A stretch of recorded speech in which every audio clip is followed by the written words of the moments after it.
November 12, 1944, Camp Rustin, Louisiana.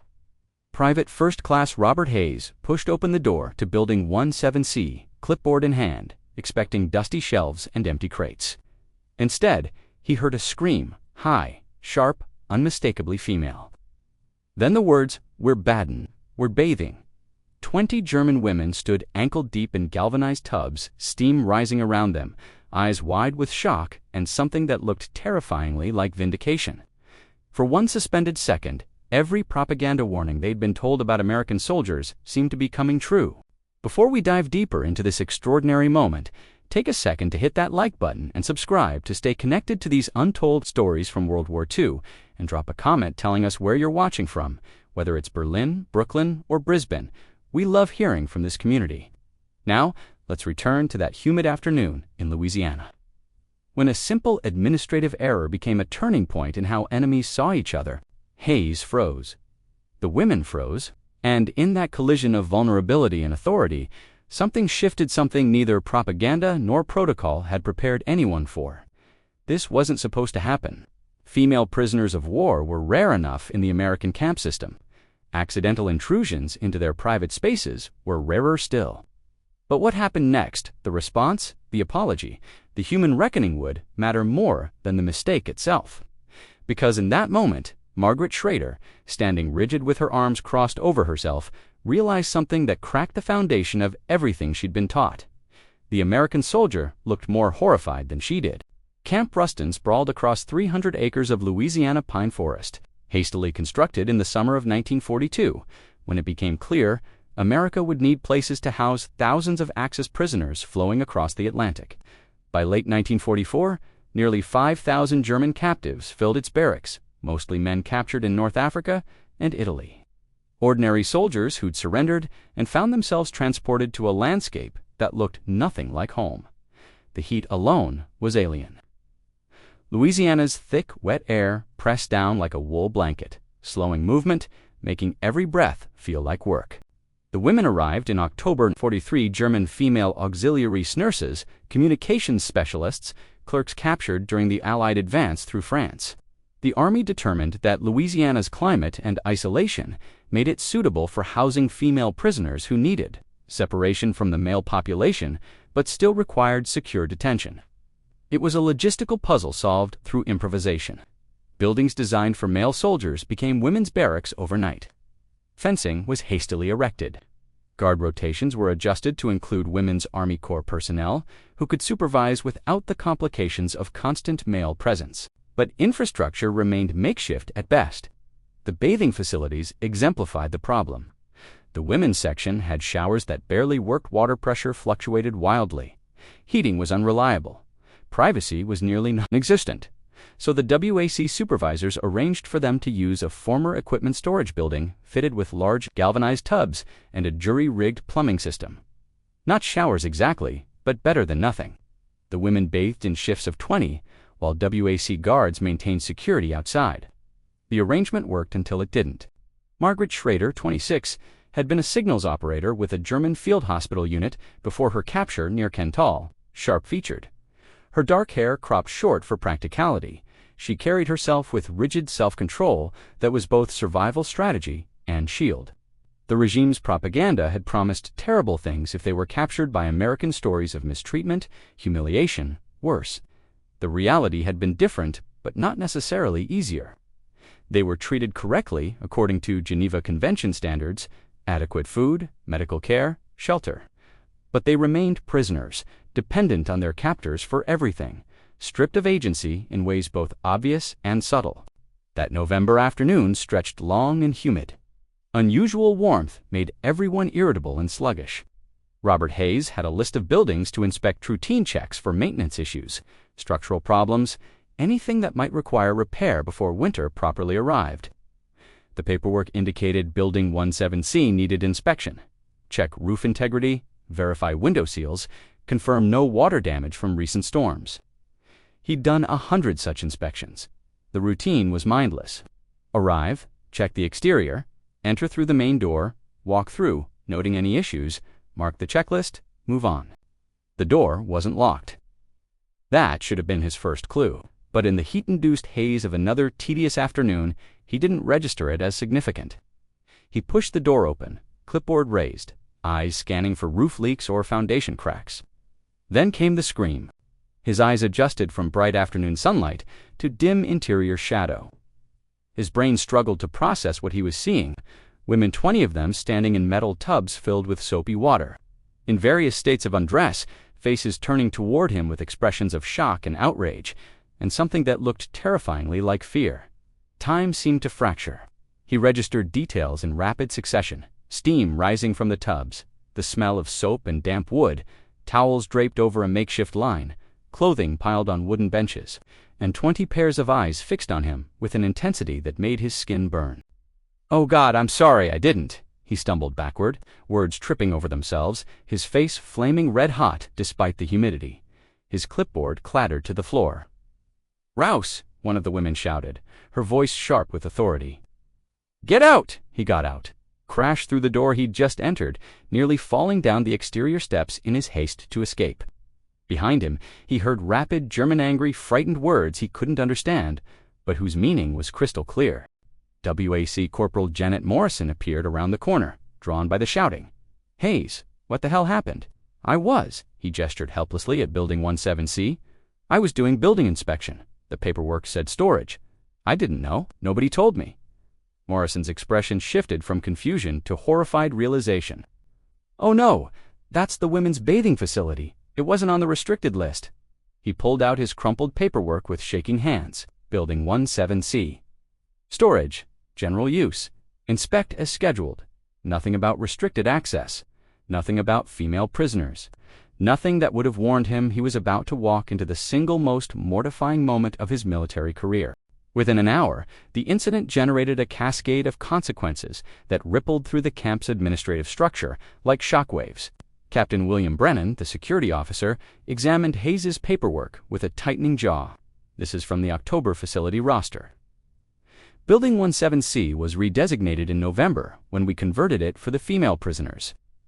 Someone in admin didn't update the inspection schedule, but administrative failure was only part of the problem.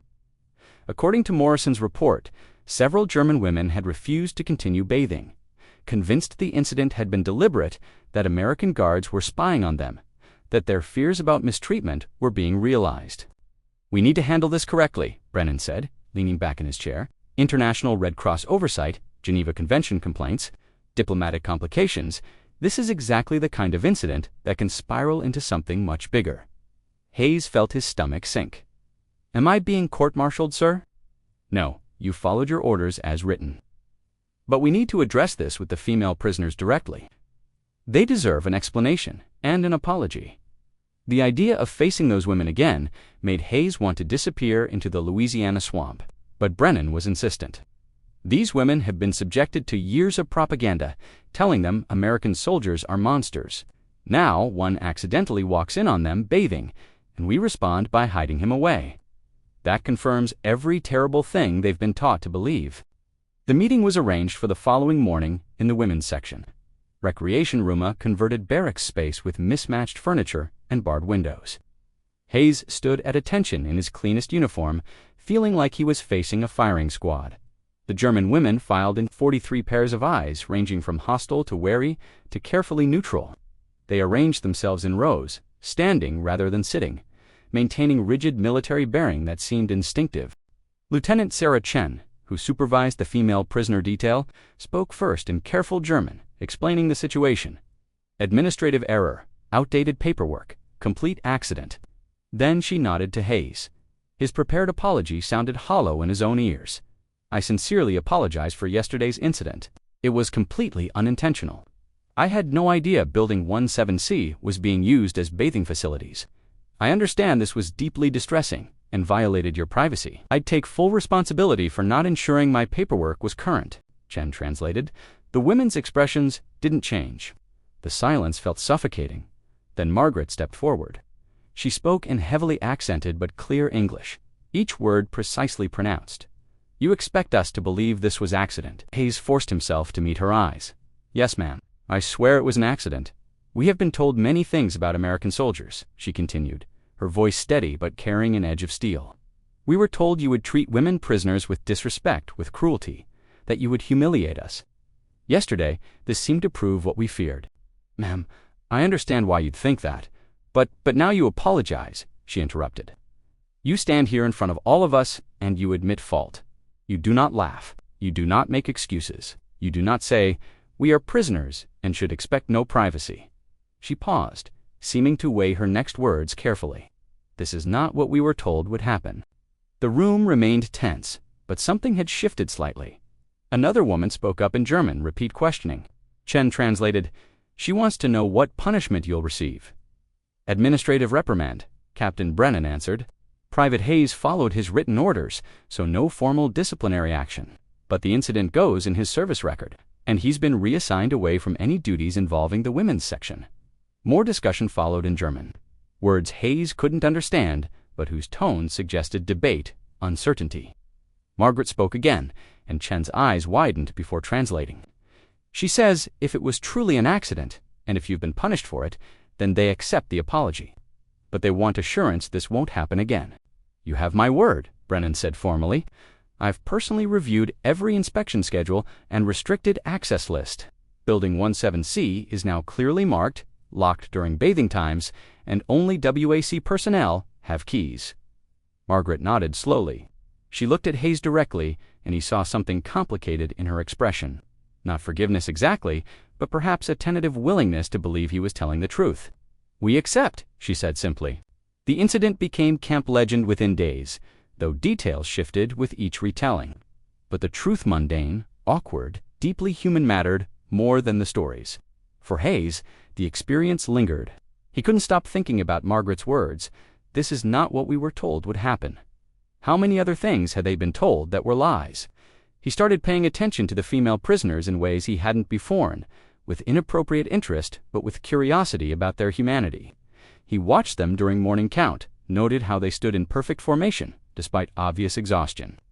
He saw them working in the administrative building, translating documents with meticulous attention to detail. 3 weeks later, Hayes was working inventory when Margaret appeared with a requisition form. She stopped when she saw him, recognition flickering across her face. Private Hayes, she said formally. Ma'am, he felt his face heating again. She held out the form. We need additional blankets for women's barracks. Winter is coming, and current allocation is insufficient. He examined it. This needs Captain Brennan's signature. I know, but I thought perhaps you could explain situation to him. He is more likely to approve if request comes from you. Hayes looked at her, surprised. Why would you ask me? I'm the last person you'd want help from. Something that might have been a smile crossed her face, because you made mistake and admitted it. This is unusual in my experience with authority. I think perhaps you are a person who tries to do right thing, even when difficult. The compliment caught him off guard. I'll talk to Captain Brennan. Thank you. She turned to leave, then paused. Private Hayes, the women we talk about what happened. Some still believe it was deliberate, but most think perhaps Americans are not what we were taught. This is because you apologized, because you looked ashamed, because you treated us like we matter. Germany surrendered in May 1945. The news reached Camp Rustin on May 8th, and reaction among prisoners was complex relief that the fighting was over, mixed with despair about what surrender meant. The women retreated to their barracks and didn't emerge for evening count. Lieutenant Chen asked Hayes to accompany her when she went to check on them. They found the women sitting in silence, not crying, not talking, just sitting with the weight of everything they'd lost. Margaret spoke for the group. We are now prisoners of victorious nation. What happens to us? You'll be repatriated, Chen said gently. Sent home when arrangements can be made. Home to what? Another woman asked. 2 cities that are rubble, 2 families who may be dead. The repatriation process took months. The women remained at Rustin through summer. During that time, something unexpected happened. The line between captors and captives blurred. With the war over, restrictions loosened. The women were permitted more freedom, could attend religious services, participated in recreation activities. They remained technically prisoners, but the atmosphere shifted from detention to temporary refuge. Hayes's interactions with Margaret became more frequent. She'd been assigned to help translate repatriation documents. One August afternoon, while reviewing manifests, Margaret said suddenly, I have been thinking about the bathing incident. Hayes felt his face heat. I really am still sorry about that. I know. That is not why I mention it. She set down her pen. At the time, I was convinced it was deliberate. That you had come to humiliate us. This is what propaganda taught us to expect. And now I understand it was simply human error. And your response, the immediate apology, the willingness to face Eustis taught me something more important. That Americans are not monsters. That you make mistakes, but try to fix them. That perhaps everything I was taught about America was false. The women's transport was scheduled for September. The night before departure, there was an informal gathering. Margaret stood and thanked the staff. When we arrived, we were frightened. We expected cruelty. We found instead correct treatment. And sometimes she glanced at Hayes. We found simple human decency that reminded us we were still people deserving of dignity. We do not know what awaits us in Germany, but we know, because of our time here, that Americans can be fair, that perhaps the future will not be as dark as we feared. The next morning, Hayes helped the women board buses to the port. Margaret paused at the steps. Private Hayes, I hope your brother returned safely from the Pacific. He did, thank you, and I hope you remember that the German women you met were not the enemy. We were just people caught in history we did not choose. I'll remember, Hayes promised, and I hope you remember that Americans aren't monsters. We're just people too. She smiled, the first truly unguarded smile he'd seen. Because of you, I believe this now. Robert Hayes returned to Minnesota in 1946. He rarely spoke about Camp Rustin, except to mention he'd guarded German POWs. When pressed, he'd recount the bathing incident as an embarrassing but harmless story. But in private moments, he thought often about Margaret and the other women. Years later, in 1963, Hayes received a letter forwarded through Veterans Affairs. The writer was Margaret Schrader, now Margaret Weber, living in Munich. She wrote, I have often thought about my time as prisoner in Louisiana. Those months were frightening, but also transformative. I learned that enemies could show compassion, that mistakes could lead to understanding, that humanity could survive war's attempts to destroy it. Your kindness helped me believe in the possibility of peace and reconciliation. Hayes wrote back. They corresponded for years. In his final letter before his death in 1989, he wrote, I've thought a lot about that day I walked into Building 17C. At the time, it was the most embarrassing moment of my life. But looking back, maybe it was the most important. Not because of what I did, which was just a stupid mistake, but because of what happened after. Because we treated you like people who deserved dignity. Because that small act of decency helped crack the wall of propaganda and hate. Because it proved that even in war, human connection is possible. The bathing incident became a footnote in Camp Rustin's history, barely noted in academic studies of POW treatment. But for those involved, for Robert Hayes and Margaret Schrader and the other women, it remained something more. Proof that even enemy nations are made of ordinary people. That mistakes matter less than how we respond to them. That dignity survives defeat when victors choose compassion. That sometimes a simple apology can begin to heal the wounds of war. The door opened. The women screamed. The soldier apologized. And in that collision of vulnerability and accountability, something shifted, not the war itself, but the people trapped inside it. We're bathing, we're bathing. The words meant nothing to him in that moment, but over time, they came to mean everything. A reminder that even enemies deserve privacy, that mistakes don't have to be unforgivable, that human decency can survive the machinery of war, that sometimes the most important moments are the ones where we simply treat each other like people who matter, even especially when we've been taught not to.